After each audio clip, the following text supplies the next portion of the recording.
غوث پاک رضی اللہ تعالیٰ عنہ کے بارگاہ میں حاضر ہوتے ہیں اور عرض کرتے سرکار آپ ہمیں اپنا مرید بنا لیجئے، آپ ہمیں اپنے مرید بنا لیجئے۔ کہا کہ ٹھیک ہے بنا لیں گے۔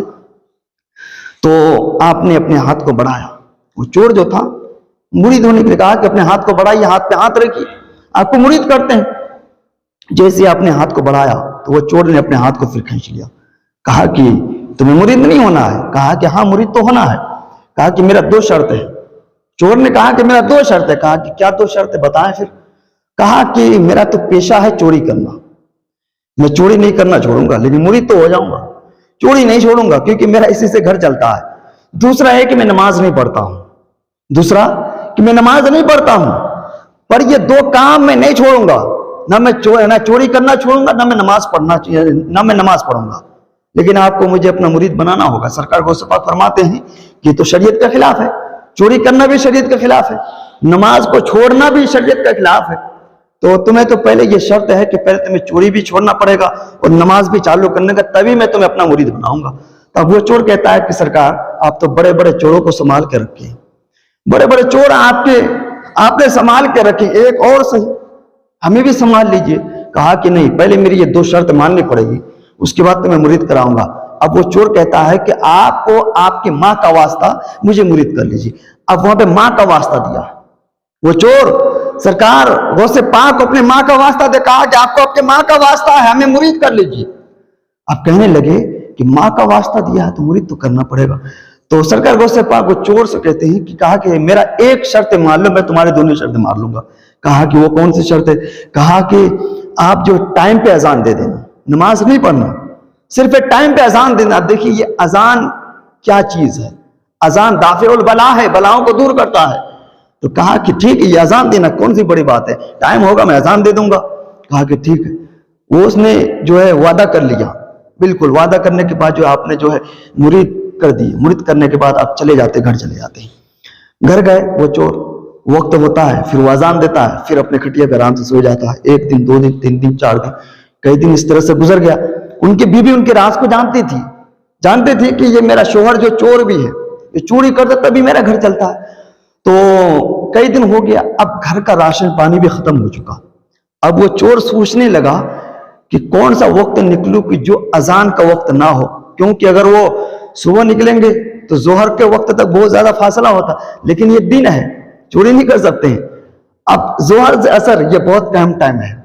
تو اب وہ سوچنے، ایک دن کے بیوی کہنے لگے میاں تم صرف اذان ہی دیتے ہو کہ نماز بھی پڑھو گے؟ کہا کہ ہاں میں صرف اذان ہی دوں گا، میں کسی سے وعدہ کر کے آیا ہوں، میں صرف اذان دینے کا وعدہ کیا، نماز پڑھنے کا نہیں۔ کہا کہ وہ کون ہے؟ تو اب وہ چور کہتا ہے کہ اپنے بیوی سے بس تم یہیں تک رہو، آگے تک بولنے کی ضرورت نہیں، آگے میں تمہیں نہیں بتاؤں گا کہ میں کس سے وعدہ کر کے آیا ہوں۔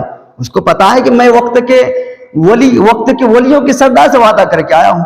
کہا کہ اچھا ٹھیک ہے، تو گھر میں تو راشن پانی بھی نہیں ہے، اب چوری کرو گے کہ نہیں کرو گے؟ اب چوری نہیں کرو گے تو کھاؤ گے کیا؟ صرف اذان ہی دیتے رہو گے؟ کہا کہ ٹھیک ہے، میں تو وہی سوچ رہا ہوں کہ نکلوں کب، میں اس لیے ابھی گھر پہ بیٹھا ہوں، وقت کا انتظار کر رہا ہوں، کون سا ایسا وقت نکلوں جو بیچ میں اذان نہ پڑے، کیونکہ وقت کا اذان کا تو وعدہ کر لی، اذان چھوڑ نہیں سکتے۔ ایک دن جو ہے سوچنے لگے کہ عشاء سے فجر کا وقت بہت لمبا چوڑا ہوتا ہے، اس میں بہت زیادہ گیپ ہوتا ہے۔ کہا کہ چلو عشاء کی اذان پڑھ کے نکلتے ہیں ایک دن چوری کرنے کے لیے۔ اب وہ چوری کرنے کے لیے جو ہے نا نکل جاتے ہیں، عشاء کی اذان دیے، اپنے ساز و سامان اٹھایا اور چوری کرنے کے لیے سے نکل جاتے ہیں۔ ایک محل میں جاتے ہیں، سرکار غوث پاک کے محلے میں وہ گھر ہے اور عالیشان محل ہے، امیر انسان ہے جس کے پاس دولتوں کے انبار ہے، وہاں چلے جاتے چوری کرنے کے لیے۔ آپ جو کسی طرح سے جو ہے اس کمرے میں داخل ہوتے ہیں کہ جس میں ہیرے جواہرات، وہ جواہرات جس میں زیادہ تھے اس میں شامل ہو جاتے ہیں۔ آہستہ سے اس کے اندر گھستے ہیں، گھسنے کے بعد روشنی کا انتظام کرتے ہیں اور پھر جو ہے اس میں سے جو ہیرے جواہرات اور جواہرات کو نکال کر کے ایک بورے میں بھرتے ہیں، آہستہ آہستہ، تاکہ گھر والے جگ نہ جائے۔ اور جو جواہرات جو ہوتے ہیں بہت قیمتی ہوتے ہیں اور بہت نازک چیز ہوتے ہیں، وہ دھیرے دھیرے اٹھاتے اپنے بوریاں جو بھرنے لگے، تو کافی وقت، اتنا وقت ہو گیا کہ نماز فجر کا وقت ہو گیا۔ اب فجر کا وقت، اذان کا وقت ہو گیا۔ جیسے ہی وہ اپنے بورے کو نکال کر کے آنگن میں آیا، بیچ میں کہا کہ بھئی اذان کا وقت ہو گیا، اب تو اذان دینا ہے، کیونکہ وعدہ کر کے آئے ہیں۔ وہیں پہ اپنے چورے جو اپنا سامان رکھتے ہیں اور اذان دینا شروع کر دیتے ہیں۔ جیسے اذان دیا گھر والے جگ جاتے ہیں، گھر والے اٹھتے ہیں اور وضو بنا کر کے سب اپنے اپنے صف لگا کر کے بیٹھ جاتے ہیں۔ اب جو ہے سرکار غوث پاک دیکھتے ہیں کہ پیچھے مڑ کر کے کہ پورے گھر والے جگ گئے، تو ایسا وہ سوچنے لگے چلو 2 رکعت نماز پڑھ لے تو آرام سے نکل جاتے ہیں۔ اور جیسے اس نے 2 رکعت نماز پڑھا، 2 رکعت نماز پڑھ کے جیسے سلام پھر کے پیچھے دیکھا تو دیکھتے ہیں کہ پورے سب بنے ہوئے ہیں، اور ایک شخص سے کھڑے ہوتے کہا کہ حضرت تکبیر دیں، تو جیسے کہا کہ حضرت تکبیر دیں تو وہ چور کہنے لگے بھائی میں کوئی حضرت نہیں ہوں، میں ایک چور ہوں، میں کوئی امام نے کہا کہ حضرت تکبیر دیں، نماز کا وقت ہو رہا ہے۔ وہ بار بار کہتے ہیں۔ اب وہ چور کہتا ہے کہ بھائی میں کوئی امام نہیں ہوں، میں کوئی عالم نہیں ہوں، میں کچھ نہیں ہوں، میں ایک چور ہوں۔ کہا کہ حضرت وقت نکلا جا رہا ہے، سورج نکلنے والے ہیں، کیا تکبیر پڑھوں؟ اگر نماز نہیں پڑھیں گے جماعت سے تو پھر وقت نکل جائے گی۔ وہ بار بار یہ کہتے ہیں۔ آخر کار وہ چور کہتا ہے کہ ٹھیک ہے تم تکبیر پڑھو۔ اب جو ہے وہ چور جو ہے دونوں ہاتھوں کو اٹھا کر کے سرکار کے بارگاہ میں عرض کرتے ہیں کہ سرکار مان گئے، سرکار مان گئے، دونوں ہاتھوں کو اٹھاتے سرکار مان گئے۔ اب ادھر سرکار غوث پاک جو ہے اپنے دہلیز میں گھوم رہے تھے، ٹہل لگا رہے تھے، اور کچھ آپ کے مرید بیٹھے، آپ مسکرا رہے ہیں، تو آپ کے مرید کہتے ہیں کہ حضور ابھی اب کس بات سے مسکرا رہے ہیں؟ تو سرکار فرماتے کہ میرا ایک مرید آیا، ایک شخص آیا تھا جو مرید ہونے کے لیے، لیکن اس نے 2 شرطیں رکھی تھی، میں نے ان کے 1 شرط رکھا تھا۔ کہا کہ وہ کون سی شرط ہے؟ کہا کہ اس نے کہا تھا کہ میں چوری نہیں چھوڑوں گا اور نماز نہیں پڑھوں گا۔ کہا کہ ٹھیک ہے، تو پھر اس نے کیا شرط رکھا؟ کہا کہ میں نے شرط رکھا تھا کہ تم نماز یا صرف اذان نہ چھوڑنا، وقت سے تم اذان پڑھنا۔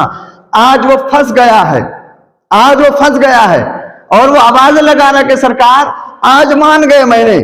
اب وہ چور کیا کرتے ہیں کہ 2 رکعت نماز جو ہے نماز فجر پڑھا کر کے دعا مانگنے کے وجہ سے کھڑے ہوتے ہیں، لوگ ان کے جبے چوم رہے ہیں، اس کے ہاتھ چوم رہے ہیں، اس کے پیشانی چومنے لگے۔ اب دل میں سوچنے لگے کہ اللہ اکبر، ایک وقت کی نماز پڑھانے میں اتنی عزتیں مل رہی ہے ایک گھر میں، اگر میں اپنے شہر میں نماز پڑھاؤں گا تو پھر کتنی عزتیں ملیں گی، پھر کتنی عزتیں ملیں گی، لوگ میری کتنی عزت کریں گے۔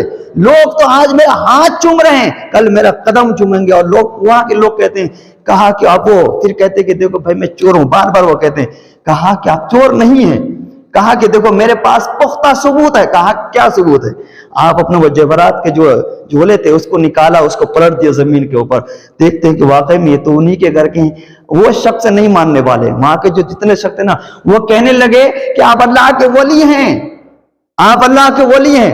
کہا کہ بھائی میں تمہارے گھر کے سامان کو چورایا ہوں اور دیکھو تمہارا یہ تو سامان ہے۔ کہا کہ ہاں یہ ہمارا سامان ہے، آپ اللہ کے ولی ہیں۔ جو اللہ کے ولی ہوتے ہیں اپنے ولادت کے پردہ ڈال رکھتے ہیں، اس لیے آپ چوری کیے، آپ چوری سے اپنے ولادت کا پردہ ڈال رکھے، آپ چوری نہیں کیے ہیں۔